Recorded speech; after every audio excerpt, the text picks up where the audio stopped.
So, good morning to everyone. Today we will discuss about the damped harmonic oscillator जो कि MJC semester 2 और MIC semester 2 दोनों में है।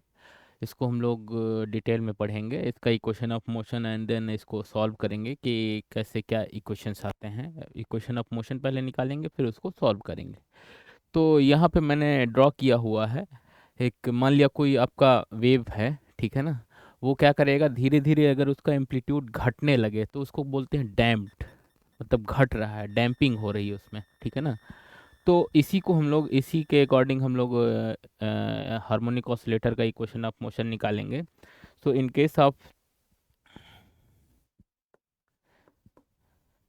Case of damped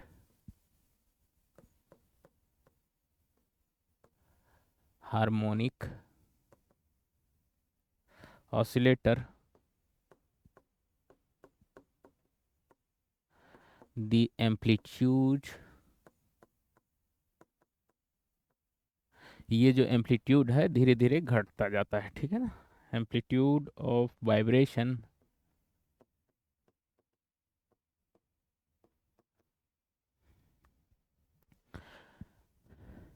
does not remain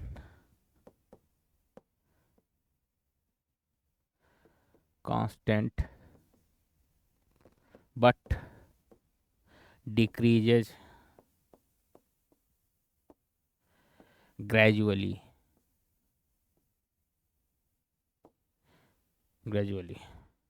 Such vibration, such vibration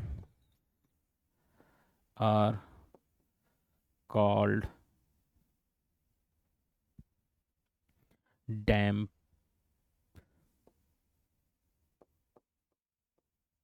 vibration.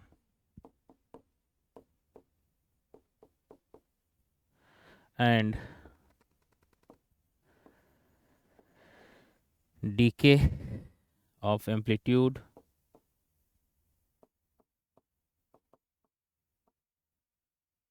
is called damping. जो हमारा ये amplitude धीरे धीरे घटता जा रहा है, इसको बोलते हैं डैम्प्ड वाइब्रेशन। एंड जो इसका एम्पलीट्यूड है, अगर एम्पलीट्यूड धीरे धीरे डिके हो रहा है तो उसको बोलते हैं डैम्पिंग, ठीक है। तो अब चलिए इसका इक्वेशन ऑफ मोशन निकालते हैं। So let us consider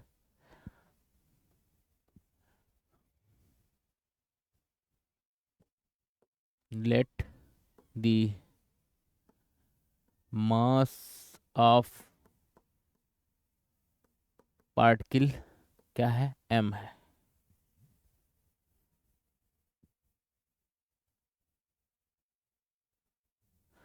vibrate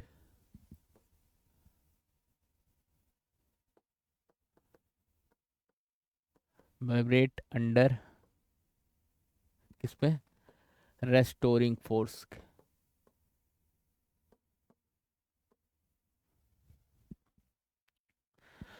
सो रेस्टोरिंग फोर्स कितना हो जाएगा,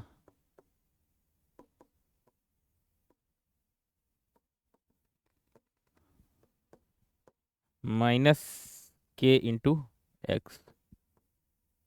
के क्या है, force constant,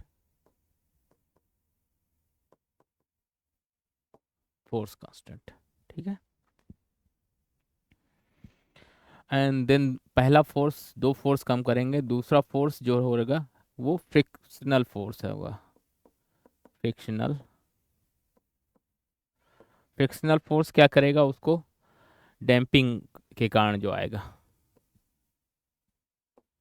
minus B into D X upon D T, ये आ रहा है ड्यू टू, ये डिस्प्लेसमेंट है,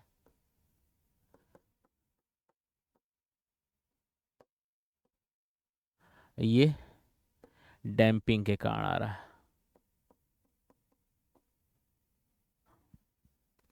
ठीक है। तो टोटल फोर्स कितना हो जाएगा, minus K into X minus B D X upon D T. ठीक है, तो ये टोटल फोर्स हो गया। अब चलते हैं कि Newton's from Newton's law.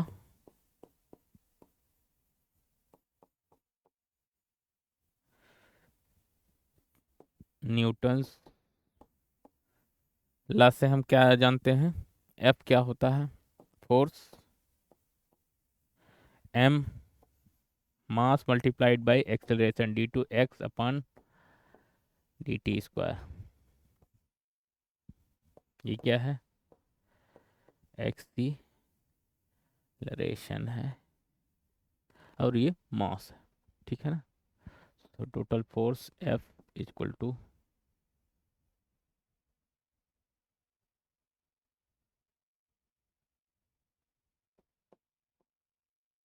Minus K X minus B D V X upon D T, जो कि फिक्शनल के कारण आ रहा है, जो कि हम लोग का डैम्पिंग एक फैक्टर है। और दूसरा जो है वो रेस्टोरिंग फोर्स होगा, जो उसको मेन पोजीशन पे लाने की कोशिश करेगा। ठीक है ना, तो दो फोर्स काम करेंगे। ठीक है ना, under restoring force, then two forces are working, first restoring force, दूसरा फ्रिक्शनल फोर्स। ठीक है, तो अब इसको दोनों चूंकि ये फोर्स फोर्स हैं, इसलिए इसको मान लेते हैं इक्वेशन वन, इसको इक्वेशन टू। तो फ्रॉम वन एंड टू दोनों फोर्स हैं, from equation one and two, from one and two से हम लोग क्या पाएंगे, M into D two X upon D T square equal to minus K X minus B D X upon D T.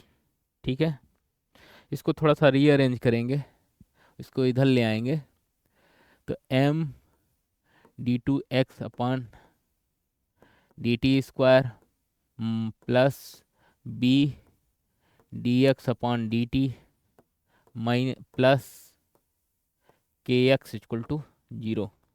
M से divide कर दीजिए, D two X upon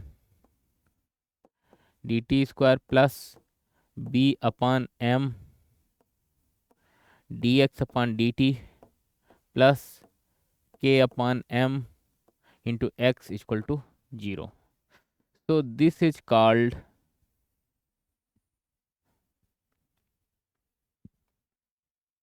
R, इसको इस टाइप से भी लिख सकते हैं, D two X upon D T square plus two R D X upon D T plus omega square X equal to zero. So this is called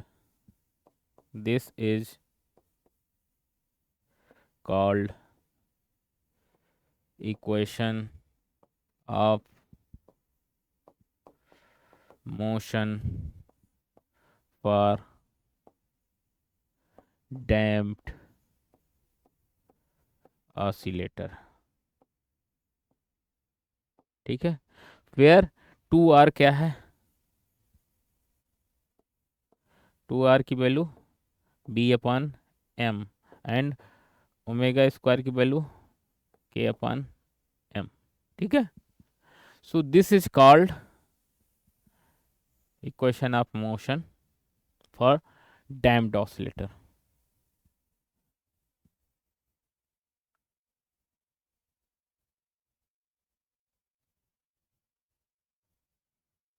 ठीक है, just rearrange करना है इसको और कुछ नहीं करना है। अब चलते हैं इसके सॉल्यूशन पे। तो मान लेते हैं कि लेट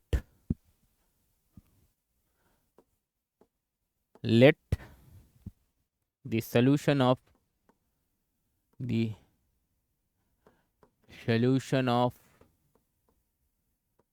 इक्वेशन, कौन सी इक्वेशन नंबर है ये, इक्वेशन मान लेते हैं दो तक हम लोग नंबरिंग कर चुके थे, ये मान लेते हैं तीसरा है।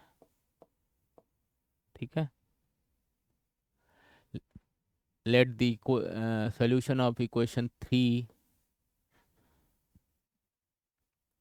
is x equal to a e to the power alpha into t. ठीक है, therefore dx अपॉन dt क्या हो जाएगा, a alpha e to the power alpha t and d2 x upon dt square क्या हो जाएगा, a alpha square e to the power alpha into T.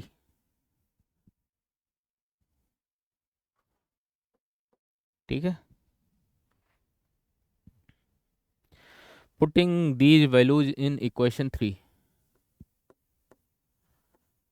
putting these values in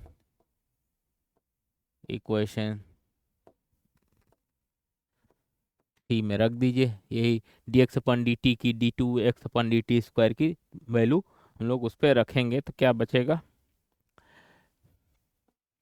A alpha square into E to the power into E to the power alpha T plus 2r into A alpha E to the power alpha T plus क्या था omega square into X A E to the power alpha T.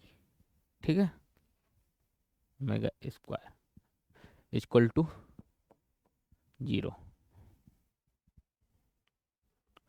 अब इससे A E to the power alpha T common ले लीजिए, A E to the power alpha T common ले लिया तो बचेगा क्या, alpha square plus 2r alpha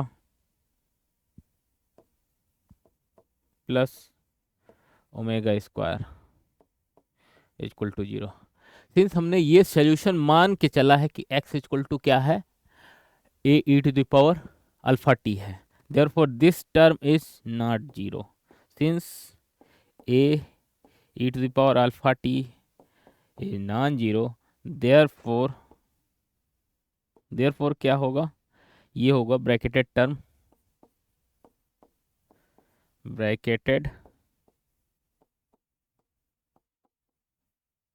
term should be क्या होगा, 0 होगा. Alpha square plus 2 alpha into R plus omega square equal to 0. अब इसको बहुत आसानी से सॉल्व किया जा सकता है अगर ये सिंपली धराचार इक्वेशन को लेके. तो अगर ये सेकेंड ऑर्डर डिफरेंशियल इक्वेशन है तो अल्फा क्या हो जाएगा, alpha minus R plus minus under root B square मतलब R square minus omega square. ठीक है, ये इसका सोल्यूशन है. So we have two possibilities, we have two possibilities. Alpha 1 equal to minus R plus sign एक बार ले लीजिए, एक बार minus sign, R square minus omega square, alpha 2 minus R minus under root R square minus omega square. तो the general solution क्या होगा, तो द जनरल सोल्यूशन क्या हो जाएगा, x equal to A E to the power alpha 1 T plus B E to the power alpha 2 T. ठीक है, अब अल्फा 1 अल्फा 2 की वैल्यू रख दीजिए तो A E to the power minus R plus square root of R square minus omega square into T. ठीक है, ये पहला हो गया, प्लस बी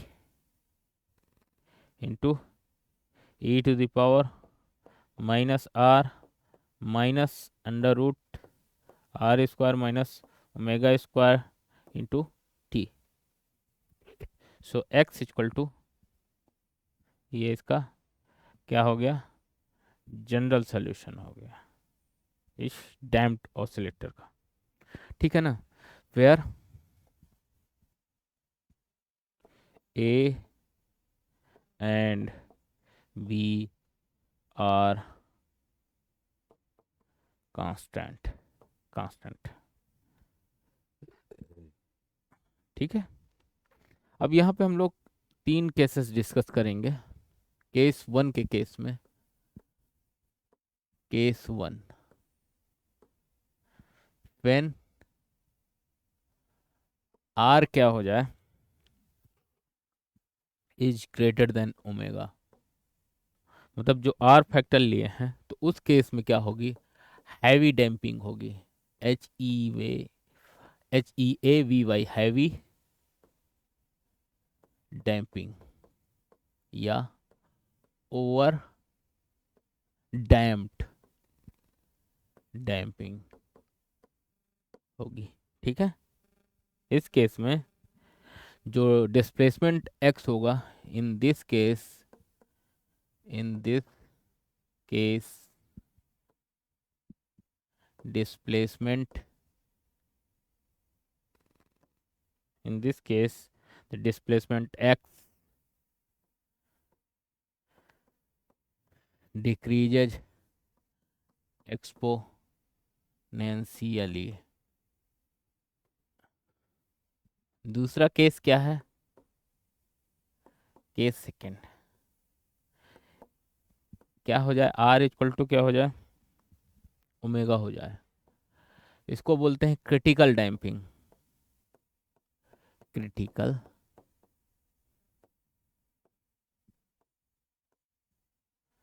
डैम्पिंग। ठीक है, केस थ्री में क्या होगा, r is less than omega. ठीक है, r is less than omega का क्या मतलब है, इसमें लाइट डैम्पिंग, बहुत कम डैम्प होगा, लाइट, LI, लाइट मतलब small damping.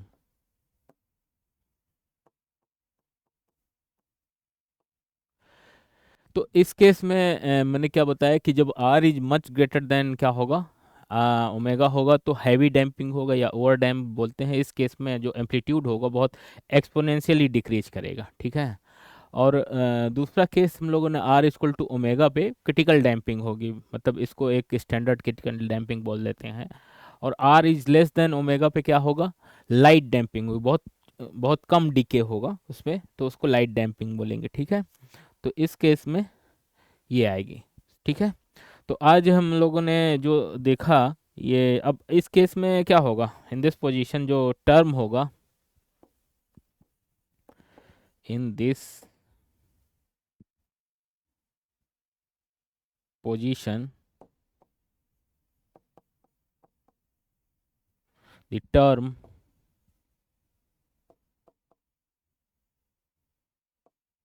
Under root R square minus omega square क्या होगा, इज इमेजिनरी।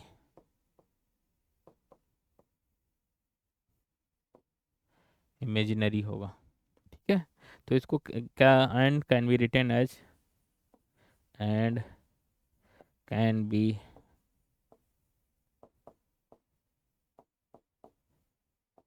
रिटन एज क्या होगा,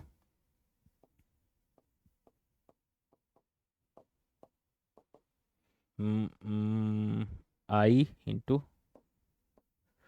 omega square minus are square, इसको आई इंटू बीटा मान लीजिए, इसको बीटा, ये आई है। ठीक है, तो इमेजिनरी पार्ट को कैसे लिख सकते हैं, X equal to alpha plus I beta, तो रियल है आई बीटा वाला टर्म इमेजिनरी है। ठीक है ना, तो उसी तरह से यहाँ पे आई बीटा जो है वो इमेजिनरी है। ठीक है, तो इन दिस केस क्या होगा, जनरल सोल्यूशन चेंज हो जाएगा। दी जनरल सोल्यूशन, क्योंकि वहाँ पे R square into omega minus omega square था, यहाँ पे क्या हो जाएगा, X equal to A E to the power minus R minus plus I into beta into T plus B E to the power minus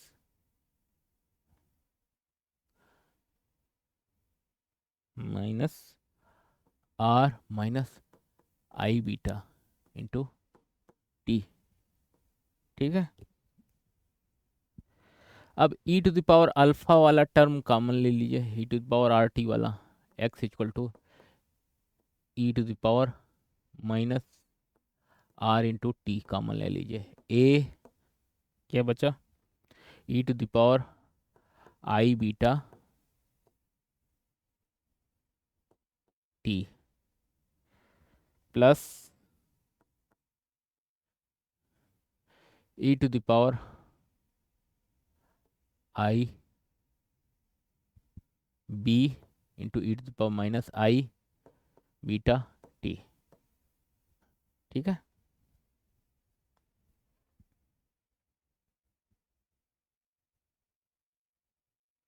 इसको इस type से भी लिखा जा सकता है, e to the power minus r t, इनको तोड़ोगे e to the power cos beta T plus i sine beta t, इसको sine beta T plus i cos beta t वो वाला टर्म से, और इसको थोड़ा सा सिंप्लीफाई करोगे तो a plus B into cos beta T plus a minus B into sine beta T. ठीक है, ये आ जाएगा। अब इसका थोड़ा सा लेट लेट इसको मान लेते हैं कि हमारा जो ए प्लस बी को है a sine phi, a minus b I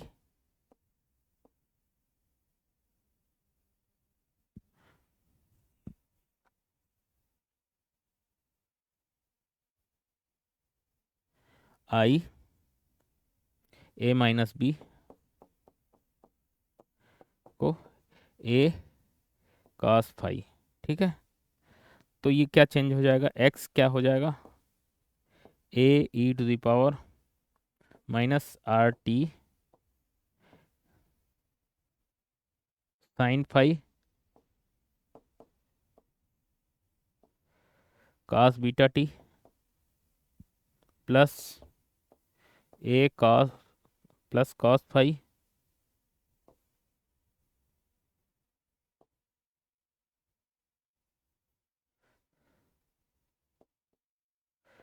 cos phi into sine beta T.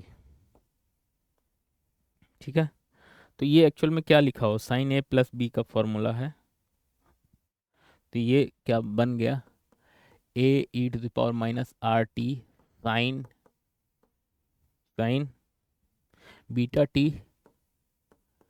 T plus phi. ठीक है ना, एक्स इक्वल टू, ठीक है, तो बीटा की वैल्यू यहाँ पे रख देंगे, a E to the power minus r t sine minus r, ये बीटा की वैल्यू रखना है,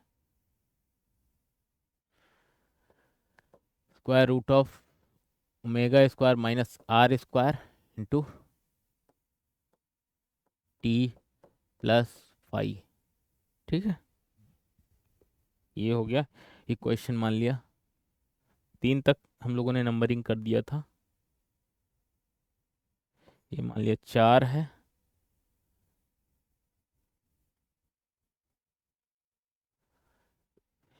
ये क्या है मान लिया 5,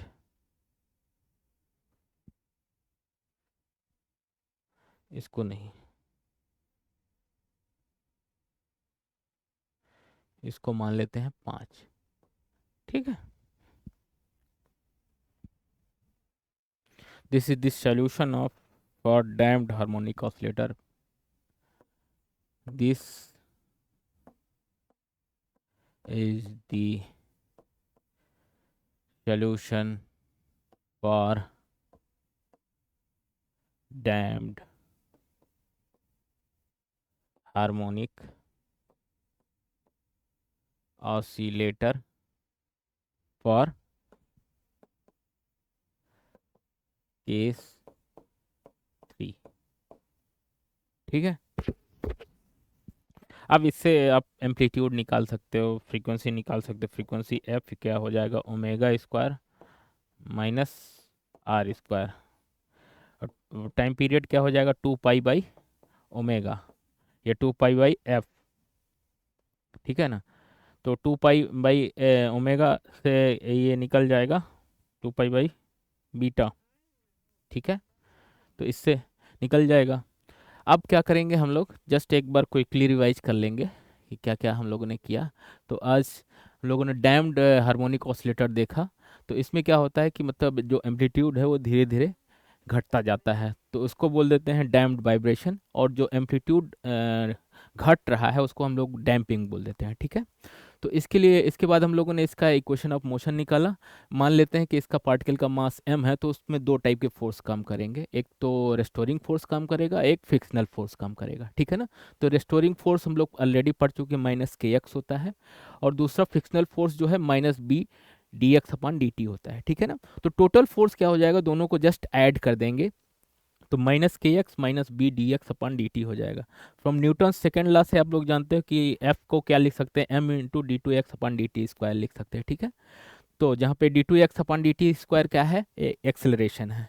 इसके बाद फिर हम लोगों ने इसका सोल्यूशन देखा, तो इसका जो इक्वेशन ऑफ मोशन आया वो d2x/dt² plus 2r dx/dt × ω²x। ठीक है, अब इसी को बोल देते हैं equation of motion for damped harmonic. कभी कभी एग्जाम में यहाँ तक पूछ लेता है, कभी कभी इसका पूरा सोल्यूशन पूछता है। ठीक है ना, तो आप लोग इसके आगे इसका सोल्यूशन देखेंगे। तो सोल्यूशन के लिए मान लेते हैं कि इसका जो सोल्यूशन ये है। ठीक है ना, तो फिर इसमें डबल डेरिवेटिव फर्स्ट और सेकंड डेरिवेटिव रखेंगे, और उस इक्वेशन जो इक्वेशन ऑफ मोशन है उसी में पुट कर देंगे।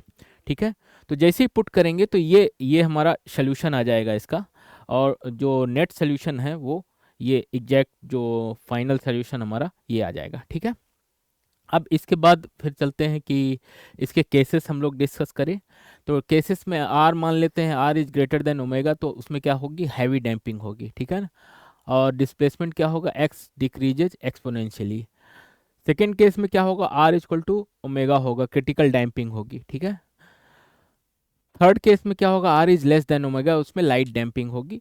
और इस केस में हम लोगों ने इसका सोल्यूशन देखा कि थोड़ा सा चेंज होता है, जो थर्ड केस है, और उसको हम लोगों ने यहाँ पे मॉडिफाई किया है।